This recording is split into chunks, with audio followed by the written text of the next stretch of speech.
Hello again. Now, eThekwini Mayor Mxolisi Kaunda is promising to have displaced flood victims in houses by Christmas. But 47 families are still unsure about their future. They were meant to be accommodated in Reservoir Hills, but the property has gone back on the deal.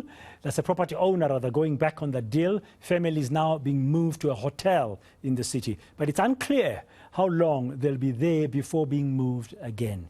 My colleague, the senior reporter at eNCA, Dasen Thathiah, looking into this issue on the ground today, joining us now again here on Today. Dasen, in the last hour when we crossed live to you there, you were in Lamontville, eThekwini there, with families on a bus, and just one wonders what will be done to make sure they get proper, dignified accommodation. And Bradan, it's a race against time, because while I was waiting to speak to you, I'd already mentioned to you earlier that the rain had come down. While I was talking to you now, I could already hear that there was thunder, there's a slight drizzle that's coming. And this now raises the question once again about what's going to happen to these families. You would hear from the noise around me that there are children that are playing nearby. These are children of the mothers and fathers that are inside this bus trying to pass the time.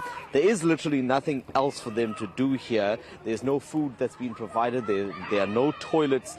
All they have, the altar they have that we were looking at previously. And Bradan, if I showed you once more, how it's packed full of belongings that people, various places that they'd been living after their own homes were destroyed in Umlazi. So now they're sharing this bus with those items that they are waiting to take to wherever it is that they're going to settle. As we speak now, that is still something that's not clear. I was having a conversation earlier with this gentleman over here, Simbiso Ngema. He's with the Democratic Alliance and is a PR councillor at eThekwini. You were called by these victims here. Yes. To come in and try to assist. Please tell me how far you've gotten with those conversations that I heard you having with some. Yeah, these people will be accommodated. The question is that where are they going to be accommodated? We do also know that there is people who are accommodated in Royal Hotel. So if they take these people to Royal Hotel again, another challenge will be next week or so the schools are opening and they've got kids and they are children who are doing matric here. So they need to come up with a plan as well as to how those kids are going to be, the movement of those kids for them to go to school. But it's a such situation, and you can see that every now and then, whenever there is differences within the certain political parties, especially the ruling parties, it affects the service delivery as well as the people. Why I'm saying that, we also got a hall here in Lamontville. That hall is empty. They could have accommodated the people. There are no toilets here. There are no toilets, there is no water, there is no place for them to release themselves, and there's kids here. They need even a space where they can boil water. And they went inside the police station. They also had challenges because they needed a place where they can pee also. And also in the library at the back. The another question is that, where is Mavundla in all this? Because Mavundla is the deputy mayor and he is the chairperson of the infrastructure committee, where there's buses, as you can see them, they are under that leadership. Also housing falls under this portfolio, but we're hardly seeing Mavundla on field. Again, that will tell you that there is a politics in place, because remember that Mavundla is a member of APC. Mr. Ngema, you've been here longer than I have. I found you here, in fact.